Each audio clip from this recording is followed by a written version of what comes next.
Johnny Dollar. John, this is Harry Branson at Philadelphia Mutual Liability and Casualty Insurance Company. Well, it's about time, Harry. How come I haven't heard from you lately? Fortunately, we've had no problems recently.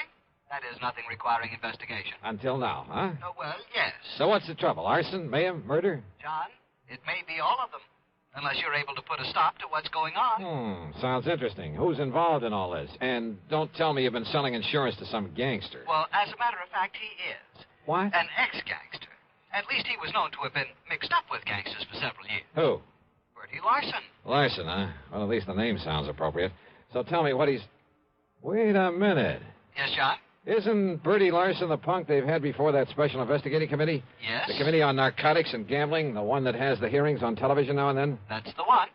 Well, then, Harry, if you want my advice, you'll cancel his policy, pay him off with interest, and forget him. I'm afraid that's impossible. What's more, since those hearings began, we've increased the face value of some of his policies. You have what? Yes. But now, in view of the threats he's been receiving, threats on his life, his home, his family, well, John... Baby, you're in trouble. John, do you think you can help us? And get my head blown off by some gunsel? Harry, this kind of stuff I shouldn't touch with a 10-foot pole. But don't you see... In spite of the big fee your company will have to pay me, in addition to my expense John, account. just a minute. At least it'll guarantee me a decent funeral. A funeral? But if that's the way you want it, as long as you're willing to pay through the nose for my services. But, John, I didn't say...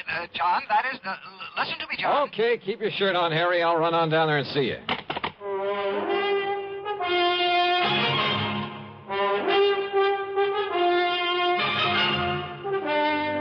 CBS Radio brings you Bob Bailey in the exciting adventures of the man with the action-packed expense account, America's fabulous freelance insurance investigator. Yours truly, Johnny Dollar.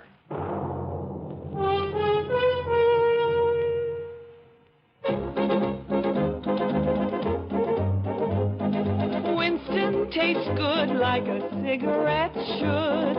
Winston tastes good like a cigarette should. Winston gives you real flavorful, rich tobacco flavor. Winston's easy drawing too. The flavor comes right through to you.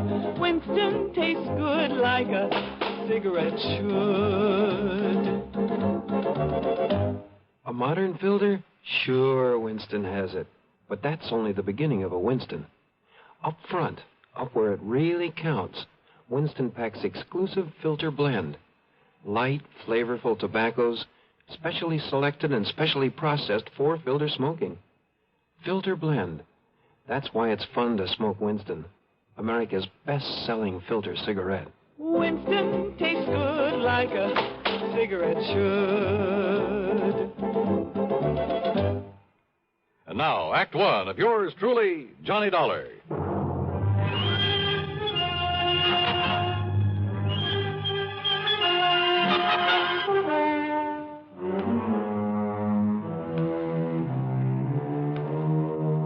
Expense account submitted by Special Investigator Johnny Dollar to the Philadelphia Mutual Liability and Casualty Insurance Company. Following is the account of expenses incurred during my investigation of the Larson arson matter. Expense account item 11120 for a train to Philadelphia and a taxi to Philly Mutual's office over on Walnut Street. It was late in the afternoon, but Harry Branson, the perennial worry ward, was still there waiting for me, and he wasted no time in getting down to business. Now, Bertie Larson, or more properly, Herbert James Larson, lives out in Penfield, John. Oh, yeah, that's kind of part of West Philadelphia, isn't it, Harry? Just beyond.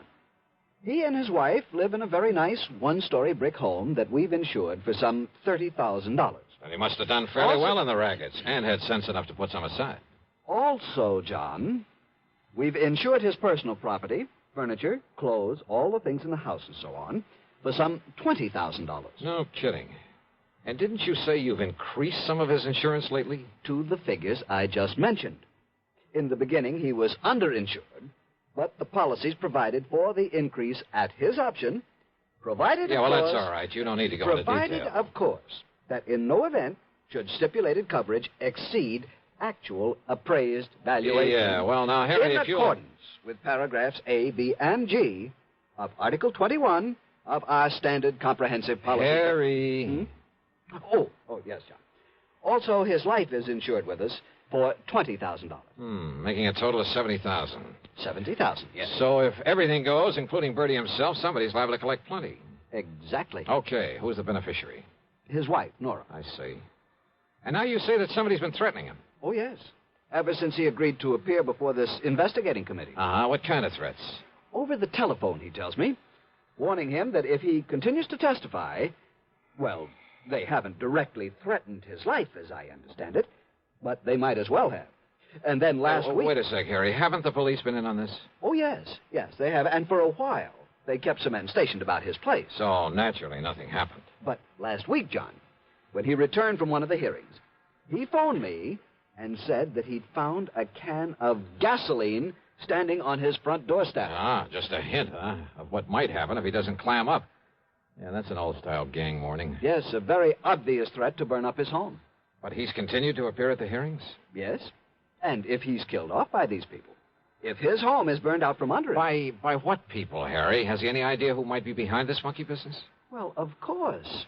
It must be someone who was involved with him in narcotics and illegal gambling at one time or another. But he doesn't know exactly who. Not specifically. He says he never recognized the voice on the phone, and, of course, it was probably well disguised. Yeah. Do you suppose he's still involved in the rackets? Oh, apparently not, or we'd never have sold him insurance. But then who can be sure? The point is, John, that if anything does happen to him or to that home of his, the company will have to pay out sizable sums of money. Yeah. Naturally, we don't want to do that. No. And if he can be protected properly, well, John, that's why I telephoned to you. Yeah, but Harry, the kind of protection you seem to want for him is something for the police to provide. John, I am convinced that the protection they are giving Bertie Larson is wholly inadequate. You told them so? I most certainly have. But they simply refuse to listen to me. Well, that is why I called you. Oh, I'm sorry, Harry, but it seems to me that...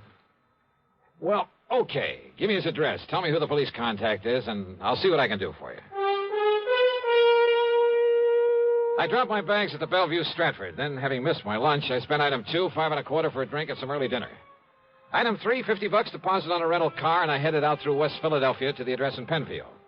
As Harry had said, it was a nice place, not large, but neat and modern, sitting at the end of a new street.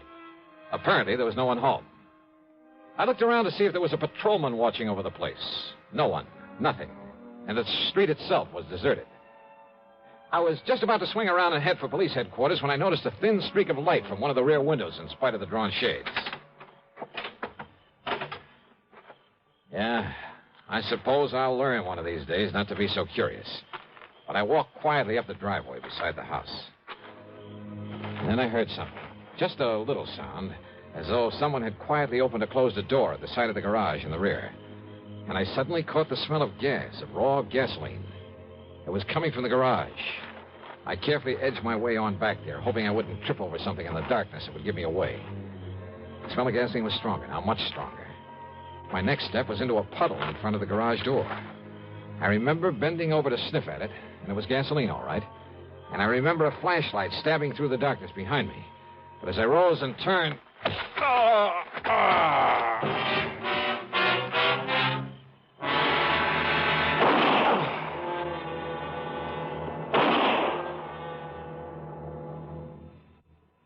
Act 2 of yours truly, Johnny Dollar, in a moment. Question: where will you find the leading stars of the entertainment world? Answer, right here on CBS Radio. Gary Moore, Arthur Godfrey, Andy Griffith, Bob and Ray, Art Linkletter, Amos and Andy, and more. The gang's all here. You'll also find the New York Philharmonic and the Metropolitan Opera back on the air. Remember, the star's address, CBS Radio. And now, Act 2 of yours truly, Johnny Dollar, and the Larson Arson matter.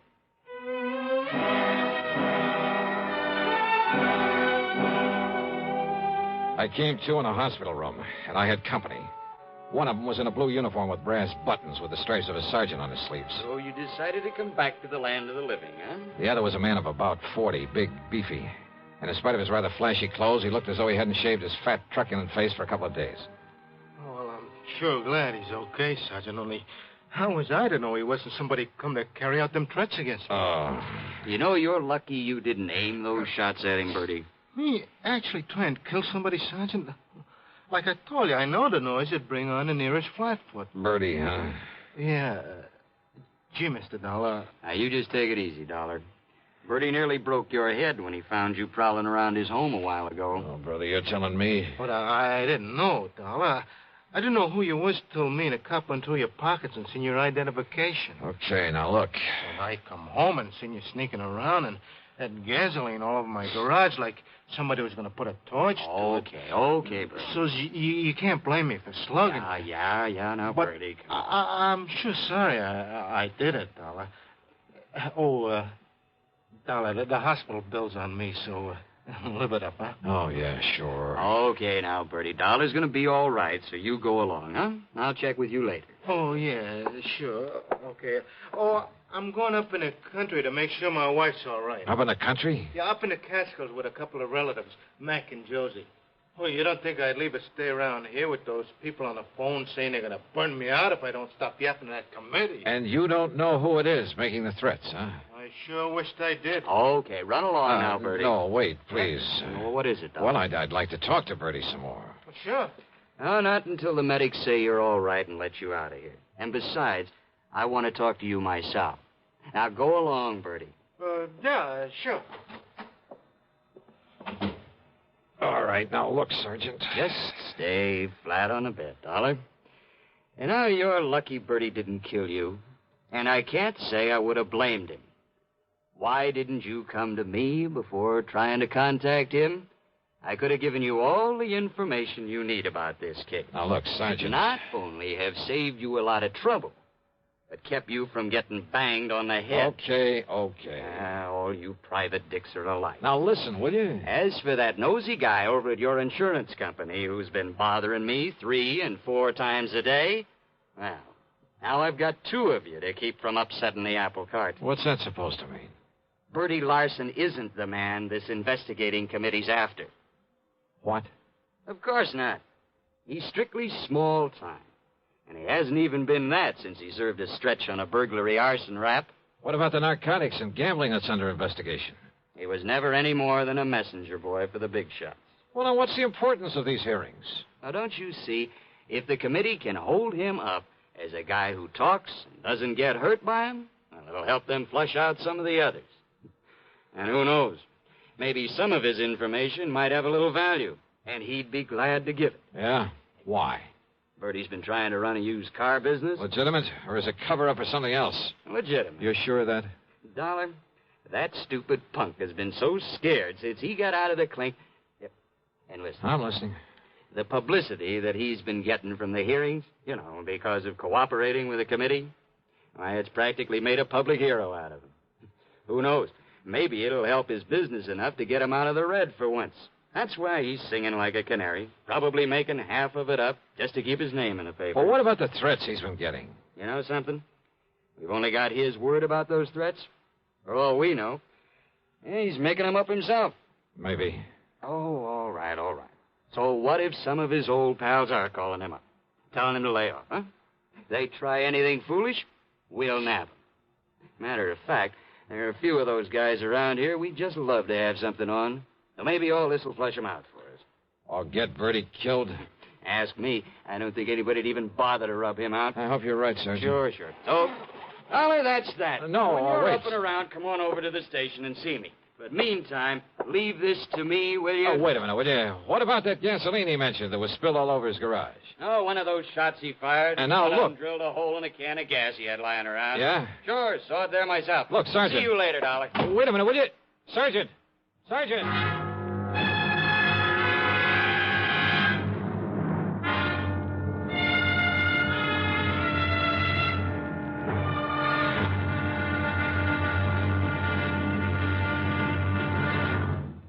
Act 3 of yours truly, Johnny Dollar, in a moment. Here's Hollywood star Mona Freeman. Who feels like acting with a miserable cold? I relieve cold distress the fast way with 4-way cold tablets. Yes, tests of all the leading cold tablets proved 4-way fastest acting. Amazing 4-way starts in minutes to relieve muscular pains and headache, reduce fever, calm upset stomach, also overcomes irregularity. When a cold strikes, do what I do. Take 4-way cold tablets. It's the fast way to relieve nasty cold distress and feel better quickly. 4-way, only 29 cents. Now, here's a word about another fine product of Grove Laboratories.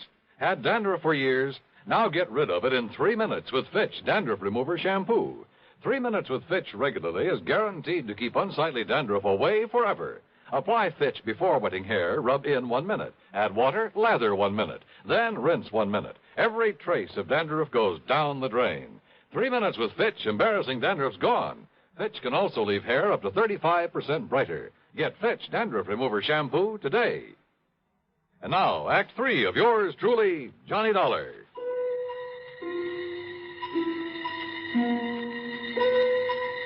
There was something all wrong about the whole setup. I'd smelled the gasoline around that garage before Bertie Larson had slugged me.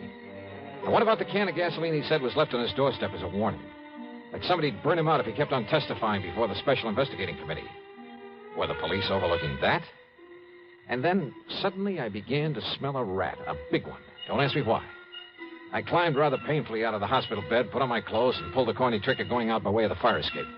Luck was with me. The police had left my rental car in the hospital parking lot. I spent item 4 $1.50 on a bar and a grill for a slug of brandy and some hot black coffee. But I was still feeling pretty rocky, so I took my time driving out to Bertie Larson's place again. As I stepped out of the car, I noticed a light coming from an open window at the rear and a big sedan back in front of the garage, the trunk of it wide open. Bertie's, or the car of someone who'd come to put the torch to his home. I didn't have to wait long for an answer.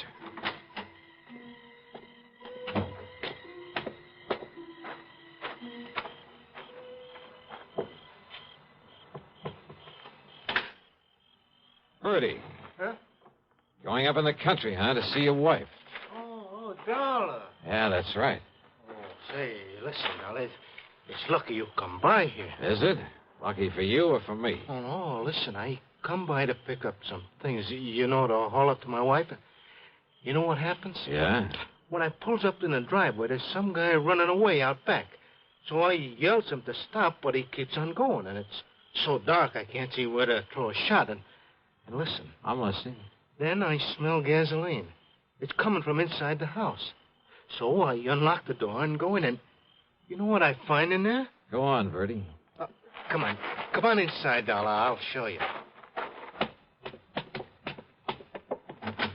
Oh, it's lucky I come by here. That's all I got to say. Hey, wait a minute. Were you figuring on moving out of here? Huh? What do you mean? Well, now, don't tell me this is all the furniture you keep in this place.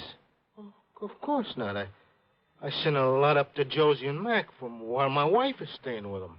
What if the place burned down? You wouldn't hesitate to collect insurance on all the furnishings, would you? You're trying to be funny, Dollar. Now, look. Look here in my den. You see? You see where somebody dumped gas all over the rug? Lay them celluloid strips and out over the windowsill so as you could put a match to it from the outside? Yeah, I see, Bertie. Well, it's a guy I seen running away from here who was going to burn me out. You see how he broke in by forcing the screen on that window? I see where this screen was bashed out from the inside. What'd you say? And I fail to see any footprints in the flower bed below it. No wonder you served a term for arson, among other things. Huh? Oh, listen. I mean the sloppy setup you made here. What are you talking about? You've been losing your shirt in the used car business. So it looked like you might have to take a chance in the rackets again. Are you out of your mind? But then this investigating committee came along. Talking freely before them gave you an excuse to claim you were getting threats. Oh, now, listen. You filled up the insurance on this place to the limit. Then gave out the tale about gasoline left on your doorstep as a warning. Oh, listen. All of it. So that when your house went up in flames, everybody would think it was set by the mythical person who was supposed to be making the threats. You're crazy. Meantime, of course, you've carefully emptied the place of anything valuable. In storage with these pals of yours, Josie and Mac, up in the Catskills, if any such people really exist. Now, listen. This home and the garage would probably be nothing but ashes right now if I hadn't come along earlier. Could have killed you then, Dollar, so Kill maybe me? I better... I think you were just a lousy shot. Yeah? But when all that noise brought the police and you found out who I am, why, sure, you could use me to help build up your case for whenever you decided to fire this place. You thought. But it didn't work, Bertie, because... Oh, no, you don't. Come on, put your hand up. Come on, over your head. Reach, Bertie. Now, listen. Can't even pull a gun quickly, can you? You don't need to, Dollar. Oh, what? Don't move. I'm right in back of you. Drop the gun. Kill him. Yeah, Nora. Kill him. We'll fire the joint and get up in a country where Josie and Mac will swear we've been with him all the time. Yeah, Bertie. Yeah, that's what we'll do. And listen, we'll strip this guy after you knock him off. They'll find his bones after the fire, and they'll think it's me. That's another $20,000 of insurance to collect. No, Bertie. What? I'm leaving both of you here. You gone crazy? After this nice setup, I'd be crazy if I didn't take all I could get out of it. You ready, Bertie? Oh, Laura, listen! All right, darling, now it's you. Drop it, Nora. Where'd you come from, you dirty...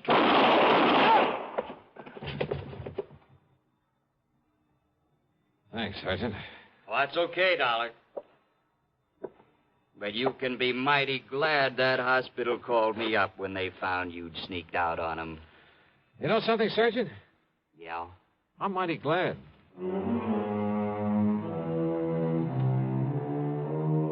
Expense account total, including my hospital bill, my room at the Bellevue, and a couple of meals, plus, of course, the trip back to Hartford, $79.75. Remarks? Why bother? From here on in, it's up to the company and the police to straighten things out.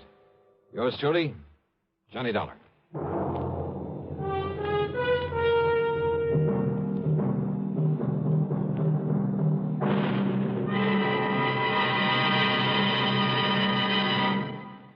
Our star will return in just a moment. Constipation can be a problem for anyone, even doctors. And when constipation occurs, it's interesting to see just what doctors consider important about a laxative they might use or recommend. Well, a majority of the doctors we heard from had this to say. A laxative should be effective, gentle, as close to natural acting as possible, and a medicine that can be used with complete confidence. Now, X-Lax has been popular with many doctors and millions of people over the years because chocolated X-Lax is effective. Overnight, it helps you toward your normal regularity. X-Lax is gentle. Next morning, it gives you the closest thing to natural action. And that's why many doctors and millions of people use X-Lax with complete confidence.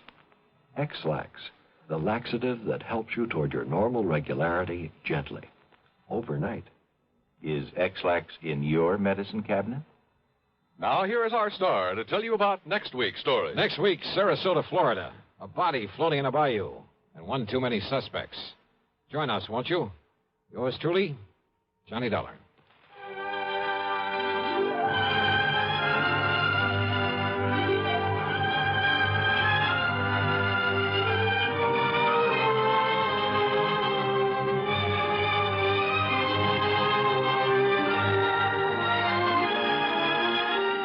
Yours truly, Johnny Dollar, starring Bob Bailey, originates in Hollywood and is written, produced, and directed by Jack Johnstone. Heard in our cast were Virginia Gregg, Harry Bartell, Don Diamond, and Bert Holland. Be sure to join us next week, same time and station, for another exciting story of yours truly, Johnny Dollar.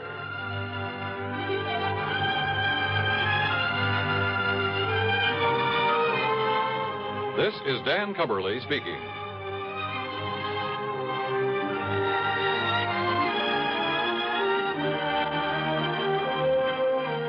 Take the Last Trip, a bizarre way to end a romantic triangle, on Suspense, next on the CBS Radio Network. Hello, my name's Henry J. Mitchell. Mrs. Mitchell and I are standing here on the second deck of this ocean liner, waiting to start our trip around the world. You know, now that the day is finally here, we can hardly wait to get going. Naturally, we started saving toward this day some time ago by investing regularly in United States savings bonds. We felt that by saving with Series E bonds, we were making the wisest, safest investment possible. What's more, our dollars were also helping our country. You see, the money that goes into U.S. savings bonds helps to keep America strong. We all know that peace costs money. Money to help keep the peace through industrial and military strength, and money to make it lasting through science and education. We're mighty proud to do our share in securing the future of our country. Are you doing your part? Start today. Invest regularly in United States savings bonds. WROW, Radio 59.